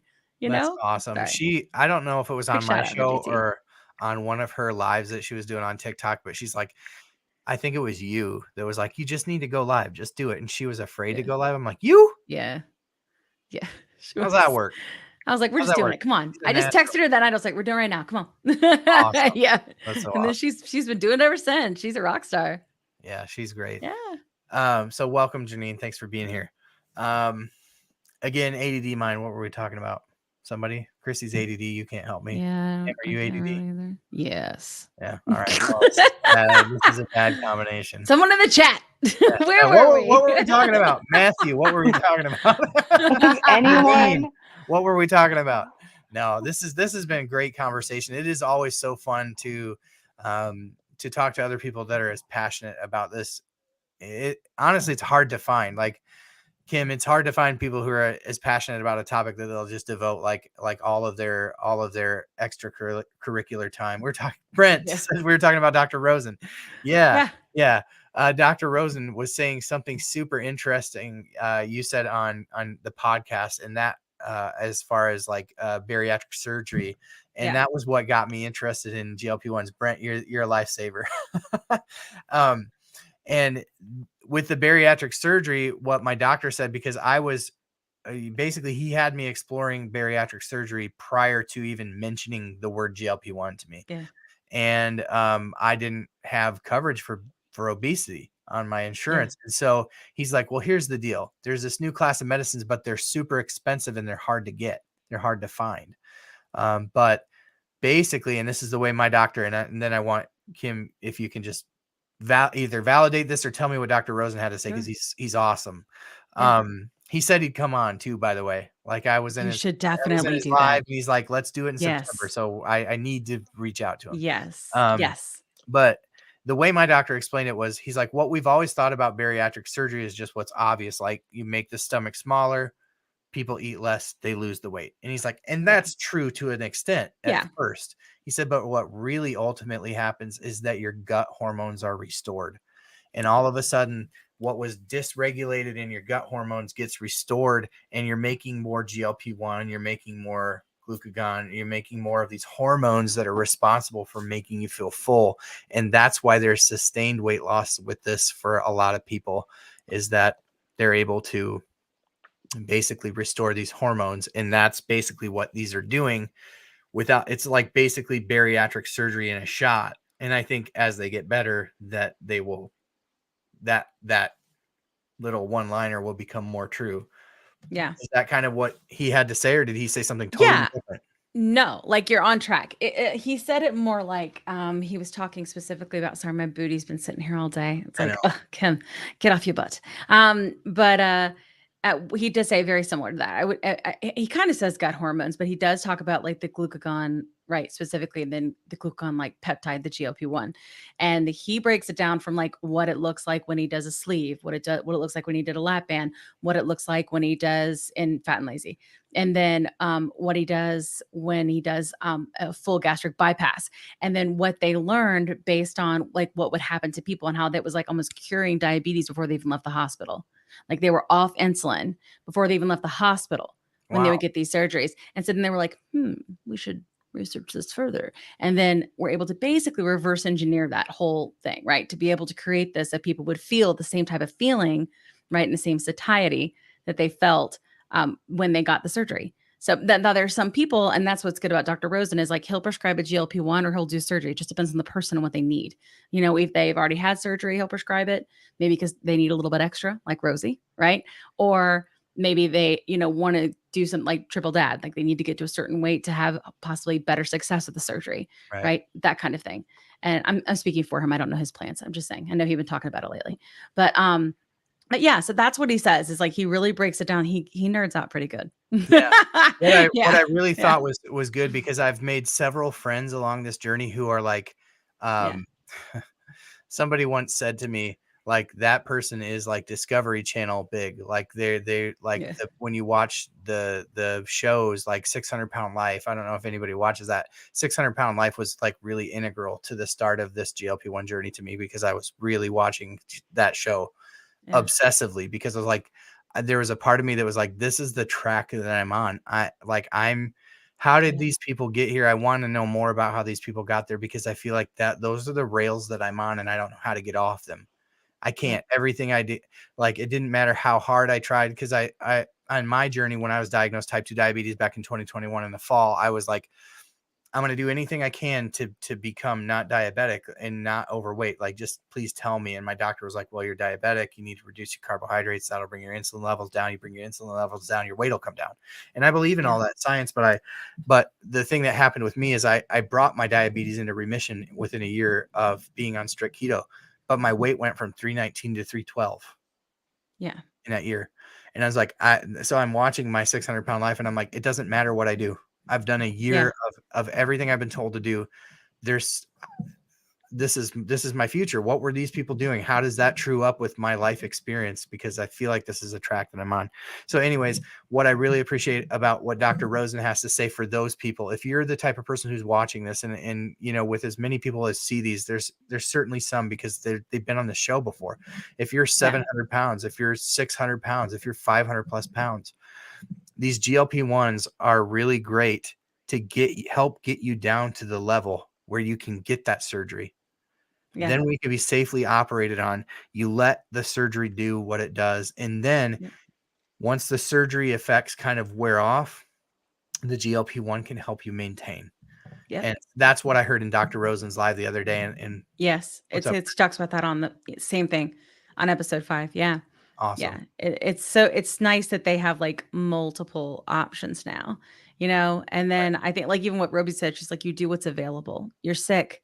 So you do what's available. Right. And for the longest time, it was just gastric bypass, or even before that, it was just phentermine or whatever. But now I think they're able to come at it from several different ways, and it depends on the person's body, because not everybody's body is created equal. Right. That's why no matter how much they threw diet and exercise at your body, Dave, and it wasn't moving, because you have something going wrong on the inside.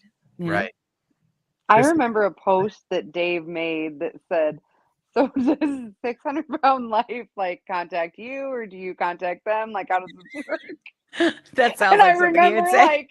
I remember like laughing so hard, but like that at the Love it. same time. Like, Yeah. I definitely, like, I think for the same reason that you used to watch it, I used to avoid it Yeah. because I'm like, I just don't. It's like I want to can't watch the pretend. Hoarder show because I know. I just If you open that door behind Kim, she is Just just gonna get inundated with you old would not time even. magazines. You think it's Buried. bad. It's real bad. The closets are OOC. If you I saw the do. other side of this camera and not my green screen, you would be like, I can't talk to you anymore. I can I mean, tell you a few. this room is our shame. Yeah. But It's does like the there's a Christmas tree doctor- laying on the ground in front of me, a lamp laying Oh sideways. no, I used to have that too. I had my Christmas tree up till like March. So, but it's gone now. I feel like a winner. To be fair, this is our storage room. It's just not organized. Oh, I see. Yeah. So does that doctor talk about, like, there's a reason that they do certain procedures as far as, like, I'm the sure he gastric does. bypass, like the Roux-en-Y? I'm sure he does. You need to follow him on TikTok and Yeah. probably has he talked about that on the plus sides yet? Yeah, he didn't say like we do this when, like 'Cause, in like, terms the of use case, sleeve- which is what I think you're asking. Like he wasn't like he was just saying like this is what we do and based on the person in general. But honestly, that's a great idea for another episode. Right. And I Well, because love Dr. the Rosen. sleeve, like, they take Yeah. off that part because there's like a yeah, I'm not as smart as He you does people. specifically talk about like how it's done and why they do it on the show. Yeah, Yeah. And then because it but he gets also rid of says, that. yeah, because like, well, he also does lap band, or has in his career. And like, I had lap band surgery in 2007. And so I asked him on the show, I'm like, what, did you have it? Yeah, I had it. Still have the Yeah. the band. I still have it. Yeah. I still have it. Okay. Yeah. I haven't had any issues. So Yeah. and I have a very high I'm BMI. So originally doing a surgery surgery. nurse. So Yeah, it's like doing surgery like doesn't make sense unless I'm having problems, right? And I don't have problems. If anything, I kind of think it helps with the GLP-1. But I gained on my weight back eventually after I had my son, and then some. And now I'm smaller than I was in college before I even had the lap band or anything like that. But it's I asked him about it, like, hey, with the lap band, like, I did gain it back and like there was no way that I was ever going to go to my doctor and say I have BED, like, and I have a lap band. Although it is evident that something is going on because I've gained my weight back, right? And he was like, but you didn't have the tools, Kim. Like, and I was like, well, I guess I just always thought like it didn't matter how good I was in my career or all of these different things where I excelled because I couldn't control my food. And he was like, but you didn't have the tools. Like your body just, that's all we had. And people that talk to you about getting that lap band surgery, like all of the language that you're using with me is somebody that wants to do a band. And they sell the, hey, you can take it out later if you want to kind of thing. And, hey, it's going to be okay. And he's like, so they didn't do what was best for you. They did what was best for them, which is an easy, quick lap band procedure. Right. And he was like, so that's the difference. Like with him is like, it depends on the human. Was this what Rosen said? Rosen said, yeah. So this tracks with what, like, randomly the live that I was listening to, somebody had asked about a hernia surgery, and he gave a very similar answer. He's like, that's because most doctors do this because it's easy, and they're afraid their patients talk them into it because their patients are afraid of this or this, but they got to do mesh because if they don't do mesh, then it pops right back out. Yeah, I watched that one. Yeah, and he was like showing it. He like demonstrates it. He's really good he was his like hands. doing paper and the whole thing, and I was like, I Yeah. really, really, really like this He's guy. wonderful. I mean, it is like, I feel like to find, first of all, I was like, okay, so this guy's a doctor. He's in New York City.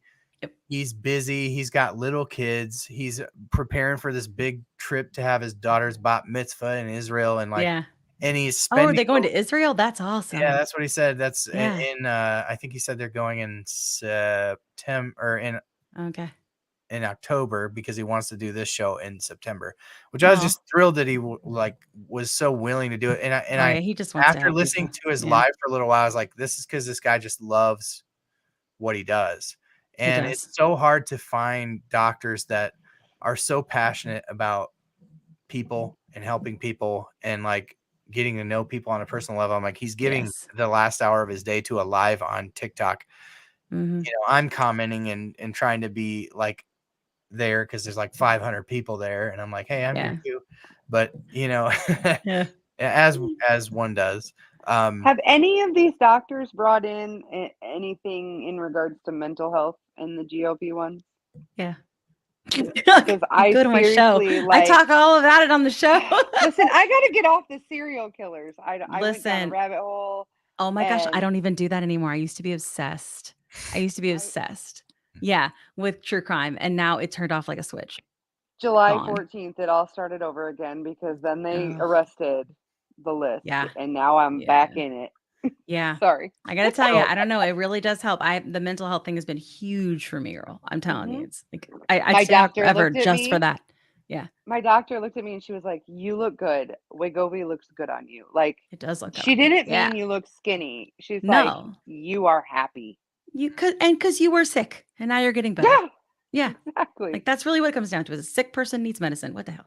I have a It's like, very yeah. good friend who has a Yeah. lot of mental health concerns, and I have spent time on the phone with her, talking to her, telling her, "Girl, I Yeah. promise this is going to be a huge thing in the way of that. Yes. I guarantee you shut off that other noise and you can deal with the other thing." So, Yeah. so real quick, would both of you identify as people who have struggled with mental health in some capacity? Oh yeah. along your 100%. illustrious- Okay.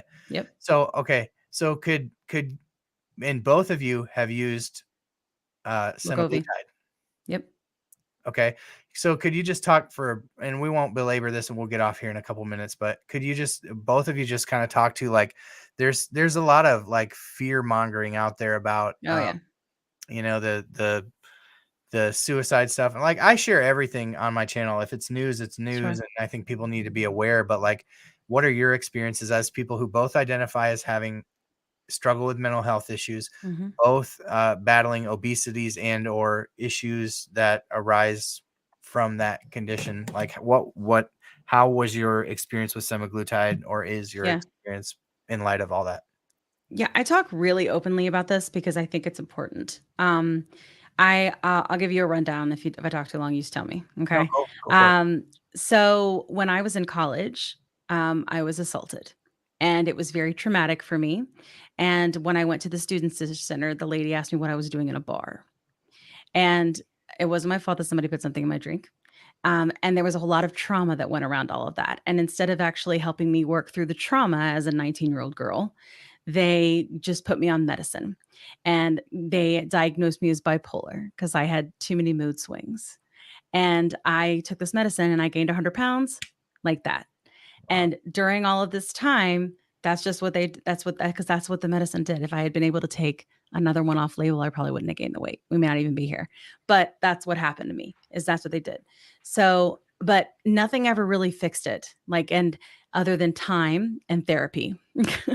And what I kind of sort of realized when I was on this medication is I also had, like, one thing I've never been able to fix is I had crippling, debilitating, obsessive anxiety. I I I would unwind my day in my head at night and think about everything I said in a meeting and what my facial expressions, like my hand movements, what my tone was, and how I would do it differently. Why? The day's over. That's just the first part, right? And even though I knew that, I couldn't stop. And then I would hold in all of these, like, worries that I would have about things that are way in the future or, like, probably not even possible. It was like going from, like, point A to point Z and, like, worrying about everything. And I would hold it all in, and then I would download with my husband or, like, some of my very close friends, and I could see the expressions on their face as they were trying to support me. And I could see them, but they knew I was being ridiculous. But they were trying so hard to support me, and I couldn't stop. And I'm telling you, I hit 3 milligrams of Saxenda because that's how I started, and it went off like that. It was the most legitimately that's how I became an evangelist. Okay. Because as soon as that happened, I was like, this has been the whole thing all the time. This has been it. This has been the problem, right? The thing that I just plugged the hole, right? That, because everything else righted itself. And I have had no problems with this at all. So obviously I'm not saying don't take your medicine or you've been misdiagnosed or anything like that. But I am saying, like, when you go to a mental health professional, you're telling them your symptoms. They aren't doing blood work. They don't know what's going on in you. They have no idea, that you come in, you tell them your symptoms, and they make their best educated guess because of what they've learned. They don't really know, you know? And so I feel like that we have to consider that, because I think there are a lot of people that may have been misdiagnosed because maybe their body just wasn't working right, because I have always been obese. I have always been like this since I was 8. I have had an eating disorder since I was 8, you know, and this just all just continued to grow and worsen until my health became at risk, you know? And I think that's why I get so excited about it. And I have not had anything like that. And I did go through a very stressful time recently with my dad sick, and my sister is sick. And I had like sort of some thoughts come up, and here was the difference. I could gear shift. So when I would start to worry and obsess and get upset, I would go, is there anything I can do about that? Then I'll go, no. All right, let's move on then. And I have never been able to gear shift like that before, not one time my whole life. So it's incredible. Like I can't wait to see what the studies are, because I will be right there. Because I'm so excited to think about how many people that could help, you know, because I know there are other people that have felt that way. And that's why I feel like I have to talk about it, because I know there are people that have gone through it, especially like women who have gone through trauma. You know, trauma can looks like something like that, you know?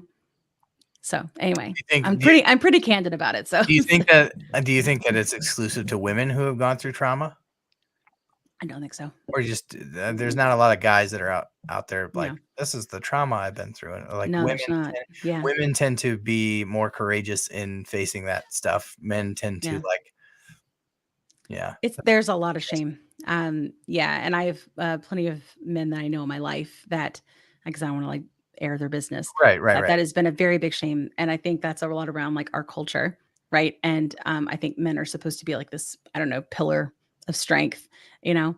And I think that's a big problem. Yeah, I think, I don't know that it's a big problem to view men as pillars of strength. I think it's how you define strength. Yeah. Right. Yeah, I think it is. Right? Yeah. I think for men, it takes a tremendous amount of strength to acknowledge weakness. I think so too. I think it's all in how you frame it. You know, because, you know, my children are more comfortable when daddy's home. There's something to that, right? Yeah, there is. What is that? There's a point where that mentality becomes toxic, right? But you know, so at the risk of going off on a tangent, and I won't, I will just say, you knew when I came on here we were going to tangent. For sure. That's why I wanted you to come, because I am a tangent evangelist man. I think that as to kind of bring it all back and wrap it up in a pretty little bow, I think this is what makes Eli Lilly especially unique in their existence, not even in the marketplace, but just in existence. Because I think if you look at Eli Lilly and the two, so what we said at the beginning of this whole thing was there's this gut brain connection that they're starting to identify, right? So you took Saxenda and it did something in your brain. Yes. That you went, whoa, that like Dr. Rosen says it all comes down to the brain. It's a brain disease. Yeah. Right. Yeah. Right. And so there's this connection. And what are they saying about Alzheimer's now? Yeah, exactly. Is that it starts in the gut. There's this gut brain connection. That's why there's studies being done right now with semaglutide and early onset Alzheimer's, and how it inhibits the development of amyloid plaque in the brain, which causes what Alzheimer's does. Right. Eli Lilly is really, really, really big in well, three things technically, if you throw the cancer stuff in there, but two things mainly are the driving force behind the future of Eli Lilly, and that is Alzheimer's research and obesity research. Yeah. And I think that there's just something to it. And I think it'll be very, very, when I say that we're at the advent of all this stuff, there are connections that are yet to be made. And this is the part of me when people come in and they come after Lilly, or they come in and they come after the system, I'm just as frustrated that we as Americans, have to foot the bill of the development of these medications so that the rest of the world can enjoy them for free, basically. Right. I'm just as frustrated at the greed that exists at the core of some of the people that are behind, some of the big pharma companies, or some of the, provide the payers, the insurance companies. But at the end of the day, the development of these medications doesn't happen without that. And so I'm caught in this dichotomy of like being thankful and grateful that these medications have been existed, and that there are companies like Eli Lilly out there that are at the forefront of figuring all this stuff out, that's helping to fix what's, biologically broken. And so yeah, I find myself kind of frustrated and wanting to kind of bang my head against the wall sometimes with people and going like, I understand you're frustrated, but like you're putting that frustration in the wrong place. Like you're angry about a drug that was developed by a company that you're saying is greedy, but at the same time, the greed that you're saying exists is what caused the development of this drug that you want in the first place. So like, you can't have your cake and eat it too. It's just a weird, it makes total sense. I mean, I get that a lot with food. People are like, well, it's the food that's the problem. And I'm like, well, no, it's your body and how it's responding to the food that's the problem. And I think that's like what I hear a lot, like, is that, I think that the connection of like, well, they're just making drugs and they were the ones that made us sick and all of the food and the FDA and blah, blah, blah. And that's great. Like, if we're going to figure out the food so that like our children or children's children or whatever, they're going to be able to figure it out. Awesome. But right now I'd like to live my life. So if there's medicine to treat me now, then like I'm on board with that. Right. I want it for everybody. And I think one of the coolest parts of this whole stream has been when you talked about your conversation with your son about nutrition and how, buddy, there's better fuel for some people and better fuel for other people, better fuel for some cars, better fuel for other cars. It's not cookie cutter. And then also just echoing what we've said a lot on this channel, and that there's no morality attached to a food decision, right? And that at the core, there's something that's biologically broken that needs to be fixed. Now, I think my personally held belief is that I think that it's like a 3-pronged approach.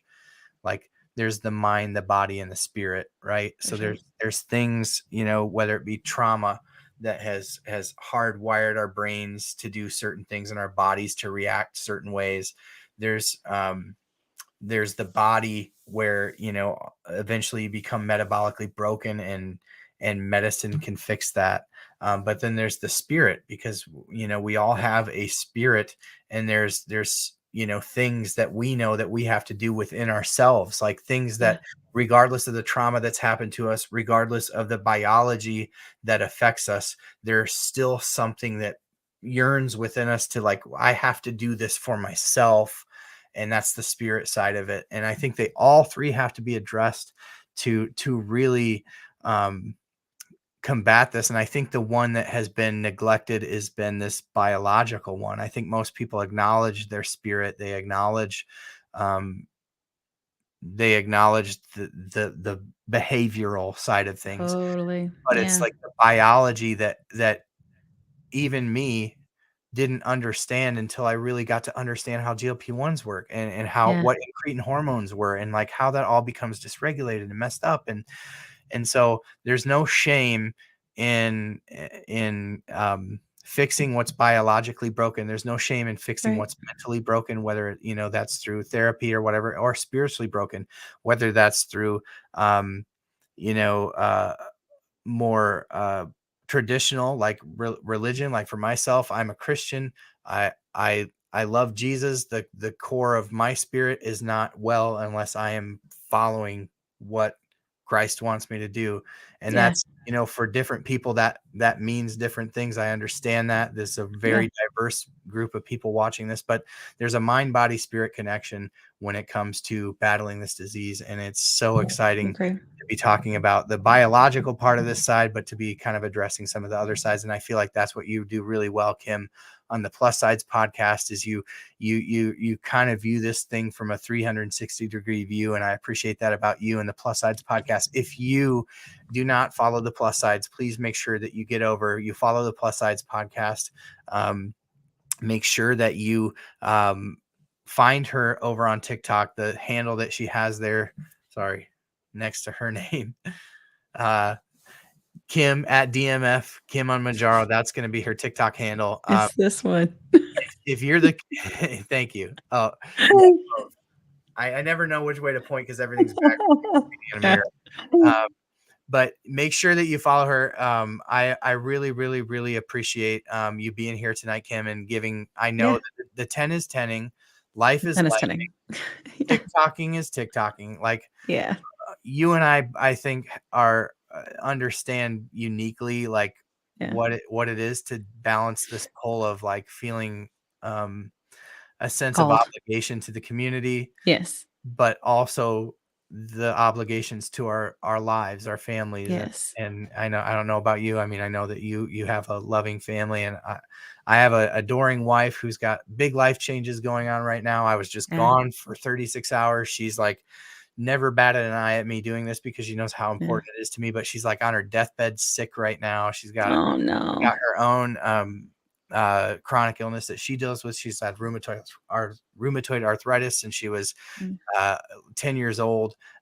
So the medicine she takes makes her very susceptible to being sick, and our whole family's sick right now. And I was gone. And so, thank you. Cause I think I just, uniquely, we understand, what we're going through. Christy, thank you for being here and sharing part of your journey.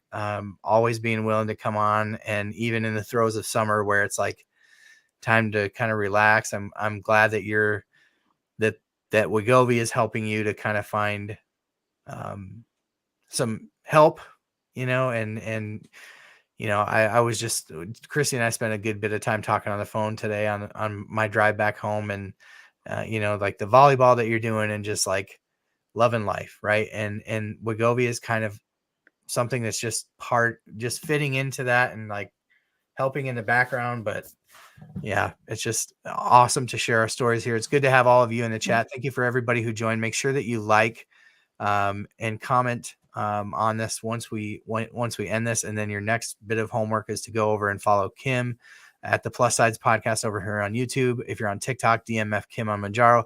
Chrysanthemum Chrissy is over here with that same handle on YouTube. So make sure that's what it is. Chrysanthemum. I was trying to like, wait, is it Chrissy? Is it Chrysanthemum? I get it now. Yeah.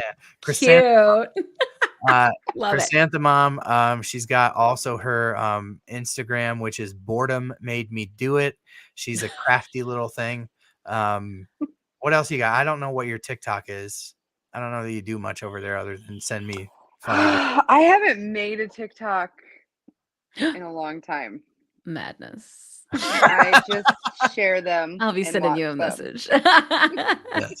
We'll fix that. I'll just be like, hey, we're going to live. I have enough friends to go live or followers to go live, which is crazy. We'll do it together. We'll talk about Wegovy before. I'll help you. We'll do it together. We'll talk about Wegovy. Awesome. It's hard to go back after that, though. I'm not going to lie. I get a lot of people hooked that way. Love it. Thank you for having me on the show. I really appreciate it. Yes, this has been fun. It's been such a good conversation. This has been everything I hoped it would be, even though you and I both have had a week. I know, Chrissy, like it's been, you've had so much life going on too, that it's been hard for you to make this work. I'm glad that you were able to too. Like of all the weeks that I could have just phoned this one in and replayed an old episode, like tonight was the night. But I'm glad we did it. I thank everybody who joined in the chat here, even though we can't keep up. I always go back during the week at some point. I rewatch, I read the chat.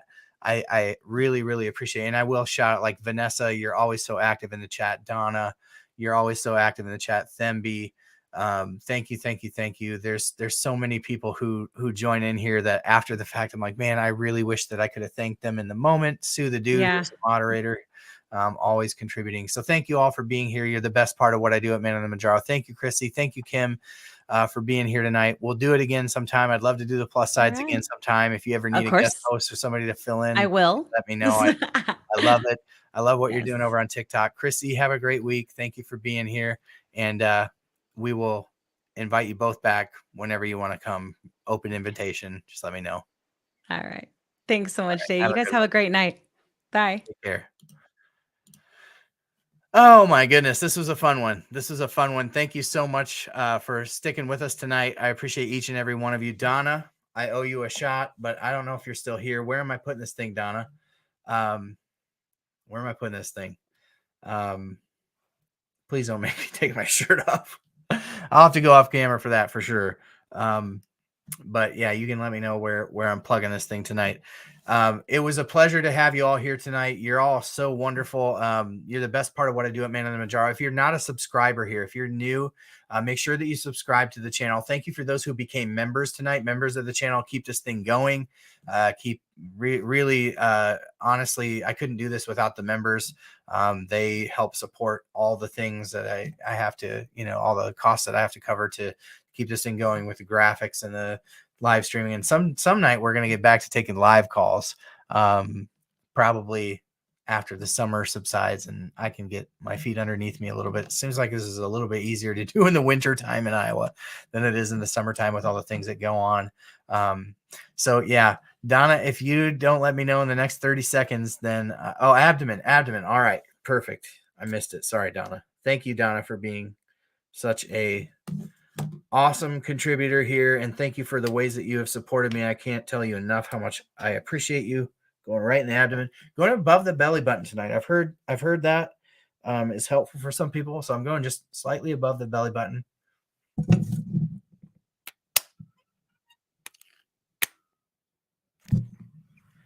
Dunzo.